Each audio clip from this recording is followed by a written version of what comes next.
Clemens. I direct our foreign policy and national security programs at New America Foundation, and I'm very honored and happy today to present someone I consider an old friend, and certainly someone who from afar has been a bit of an intellectual mentor of my own in trying to think through the questions of what's happening to American power and sort of the currents of global affairs. And I think that Kishore Mahbubani, whom I met, I think it was in 1996, he doesn't recall this, but I may have met him before when I was at the Nixon Center, but when I worked for Senator Jeff Bingaman, I was just reminding him that we were in Singapore and hosted at a lunch by the Deputy Chief of Mission at the Embassy of Singapore, or Embassy of the United States in Singapore, and Tommy Koh, another great agile intellectual, and Kishore Mahbubani, another person whose name I can't quite remember, and then Ambassador Nathan, who later became President Nathan, were there, and we were sort of irrelevant to that discussion, much like I think Kishore is going to talk about the irrelevance of America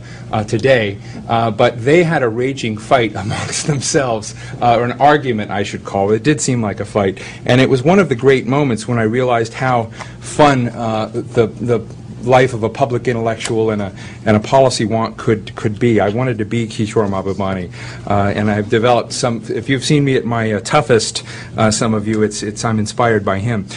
I hope some of you get a chance. We've arranged for Politics and Prose to have this book out there today. I'm midway through it. The New Asian Hemisphere, The Irresistible Shift of Global Power to the East. It is a mesmerizing book, I think a very important book, and I cheated and read a little bit of the end as well. I always do that. And also read his recent piece in Foreign Affairs magazine called The Case Against the West. One of the people he thanks in the book, and who I think plays at least some part of a role, and sort of, I may ask Kishore to reflect on it, is Strobe Talbott, our good friend who's president of the Brookings Institution. And I'll share a little anecdote because I think Strobe represents both part of the positive side of sort of inquiry and part of the negative side, in my view, of the blind spots in American foreign policy thinking. And I haven't really tried this out on anyone, so it could fail. But to some degree, a few years ago, Strobe wrote a piece when he was still Deputy Secretary of State on looking at the explosion of self-identity and determination, self-determination movements, self-identity movements around the world and how states were breaking up. And wrote a piece that basically said we need to tread carefully, we need to deal with what we see coming and whatnot. And he was talking about the failure and collapse of the Soviet Empire and how the component pieces of that were struggling with this. And I asked him what he thought about the collapsing parts of the American empire, because to some degree the United States had organized itself in response to a Soviet challenge. Whether we said that overtly or not, it certainly was true. Japan was a great vassal to some degree and a satellite of American interest in Asia. Germany was the same in Europe.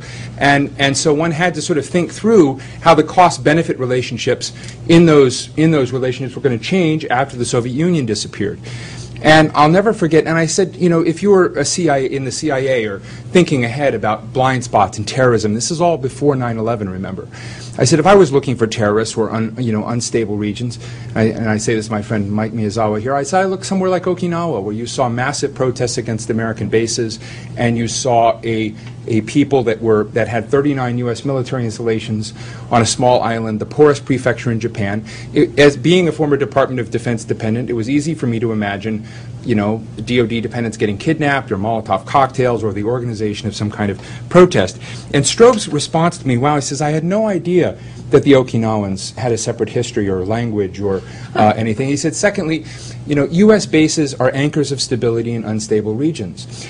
And this began to really bother me, this notion that American bases were anchors of stability in unstable regions, because it was a self-reinforcing view of the world that wherever we are, nonetheless promotes a kind of a determined stability. And what wasn't part of it was the reverse, as to what degree those anchors of stability or those bases could be triggers of instability, and frankly how, particularly if you weren't achieving your objectives in the world, how they could remind other states of your inability to achieve objectives. And to some degree, I think there's a loss of equilibrium in the world around these. And I'll just read very quickly the last paragraph, not to buy the book anyway. But it's a really cool. He says, at the beginning of the 21st century, as we enter into one of the most intense periods of change experienced by humanity, America is abandoning its pragmatist streak when it needs it most. We're moving into very uncertain political and economic terrains. It would be foolish to assume that the Western ideological assumptions of the 19th and 20th century will necessarily work in the 21st century. It would be wiser to keep an open mind and to challenge every ideological assumption embedded in our minds. Pragmatism is the best guiding spirit we can have as we venture into the new century.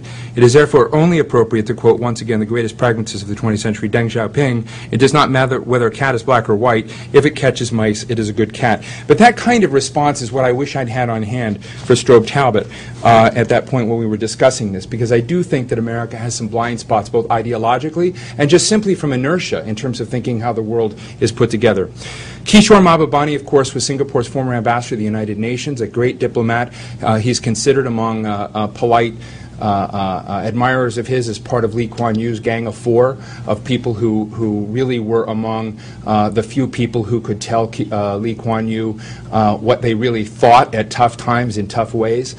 He is now the dean of the Lee Kuan Yew School of Public Policy at the National University of Singapore, and I'm a tremendous admirer, and I look forward to wrestling with him, with all of you, after his interesting presentation. Please welcome Kishore Mahbubani.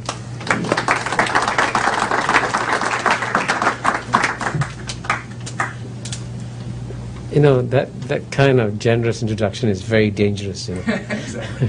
I think you raised the expectations of the crowd way too high.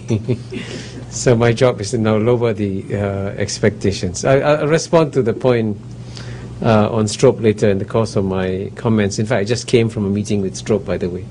I spoke at the Brookings at lunch today. And, it's an American tradition to begin with a joke. It's an Asian tradition to begin with an apology. So I always combine both traditions, and I apologize for my bad joke. But the bad joke actually is a true story. When I was the permanent secretary of the Foreign Ministry in Singapore, the CEO position, one of my colleagues in another ministry, a permanent secretary, went to China and called on his counterpart in China, who was a vice minister. So when he arrived in the vice minister's office, he introduced himself. He said, "I'm Mr. Tan. I'm the permanent secretary of this ministry in Singapore." And there was a young Chinese lady translator. She looked very puzzled. She sort of scratched her head for a while. And then she said in Chinese, she said, "Well, this is Mr. Tan. He says he's the eternal typist of Singapore." So permanent secretary became eternal typist.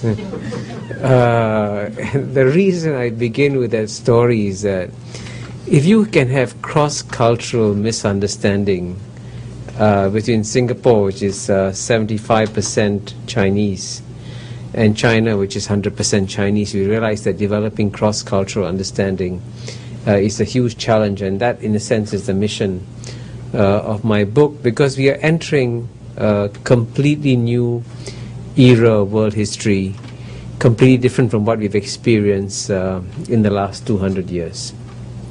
And how would I characterize this new era of world history?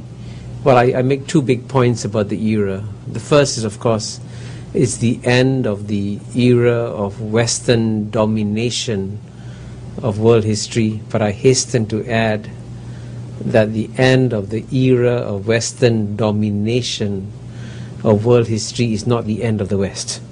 The West will remain the single strongest civilization for 100 years or more. So it's not the end of the West, but it's the end of the era of Western domination of world history. And then to balance that, of course, you have not the rise of Asia, but the return of Asia.